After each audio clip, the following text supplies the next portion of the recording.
ধান চাষ করতে যে বিপুল পরিমাণে খরচ হয় বা যে পরিশ্রম হয় সেই তুলনায় লাভ কিছুই হয় না। তাই বিকল্প চাষের দিকেই মনোযোগ দিয়েছিলেন কৃষক শেখ স্বপন, আর তাতেই তিনি মোটা টাকার লাভ করছেন। যেখানে চারিদিকে অন্যান্য কৃষকরা ধান চাষ করছেন, সেখানে তিনি চাষ করছেন সূর্যমুখী ফুলের, এবং এই সূর্যমুখী ফুল চাষ করে তিনি মোটা টাকার লাভের দিশা দেখতে পাচ্ছেন। আপনার বাইরে থেকে এনেছি। বীজ কোথা থেকে আনা হয়েছে? বীজ আপনার বেনারস থেকে। বেনারস থেকে আনা হয়েছে। চিন্তা ভাবনাটা এলো আপনার এখনকার যে দুর্যোগমূল্য বাজার, তাতে এইসব ধরনের চাষ না করলে আমরা চাষের টিকা থাকবে না, সেই জন্য এই চিন্তা ভাবনা করে করেছে। 1 হেক্টর চাষ করেছিলাম। 1 হেক্টর। তো তাদের খরচ কীরকম পড়েছে? 1 হেক্টরে আপনার ওই 40 থেকে 45 হাজার টাকা। 40 থেকে 35 হাজার টাকা। এবং এটা মানে আপনার প্রফিট কীরকম হবে? প্রফিট আপনার ওর ডাবল হবে, মোটামুটি দ্বিগুণ লাভ হবে। আর এমনি লেবার দেওয়া বা রক্ষণাবেক্ষণ? লেবার দেওয়া আপনার কম, রক্ষণাবেক্ষণও খুবই কম, আর এর মানে কীটনাশকও খুব কম। বুদবুদ এলাকার বাসিন্দা শেখ স্বপন, তিনি বিগত বছরে প্রথমবার সূর্যমুখী ফুল চাষ করে ব্যাপক লাভ পেয়েছিলেন।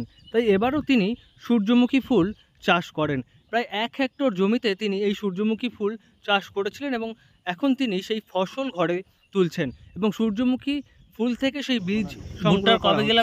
বীজ সংগ্রহের কাজ শেষ হয়ে গেলে তিনি সরাসরি তা বিক্রি করে দেবেন এবং তাতে তিনি বলছেন যে পরিমাণ চাষ করতে খরচ হয়েছে তার লাভ হবে দ্বিগুণ। অন্যদিকে এই চাষ করতে পরিশ্রম অনেক কম দিতে হয়, কীটনাশকের ব্যবহার বিশেষ করতে হয় না, যদিও রক্ষণাবেক্ষণ এবং নজরদারি চালাতে হয়।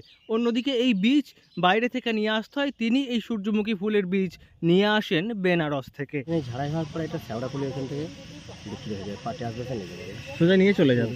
মোটামুটি কত বস্তা মতো এরকম বিয়ে হয়েছে বা এটা কিভাবে প্রসেস কিভাবে হবে? আপনার 12 কুইন্টাল মতো হবে, 2 কুইন্টাল করে পার বিঘাতে হবে। 2 কুইন্টাল করে পার বিঘা আছে, 1 হেক্টর সমান 6 বিঘা, 6 বিঘাটা আপনার 12।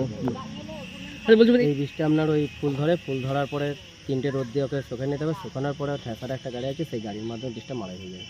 আচ্ছা, তারপর এই বীজটা তারপর তেল তৈরির জন্য ব্যবহার হয়। আচ্ছা, যে ফুলগুলো সেগুলোর কোনো ব্যবহার থাকে না? সেগুলো ফুলটার কোনো ব্যবহার থাকে না, ফুলটা দেখতে একটা দারুণ সৌন্দর্য।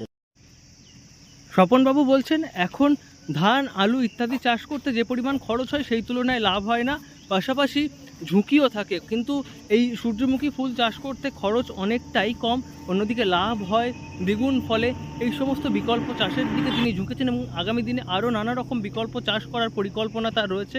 এবং তিনি বলছেন যে এই ধরনের সূর্যমুখী বা ভুট্টার চাষ করার জন্য তিনি তার প্রতিবেশী কৃষকদেরও উৎসাহিত করবেন, তাদেরও সহযোগিতা করবেন, যাতে করে কৃষকরা ভালো মাত্রায় লাভের দেখা পান।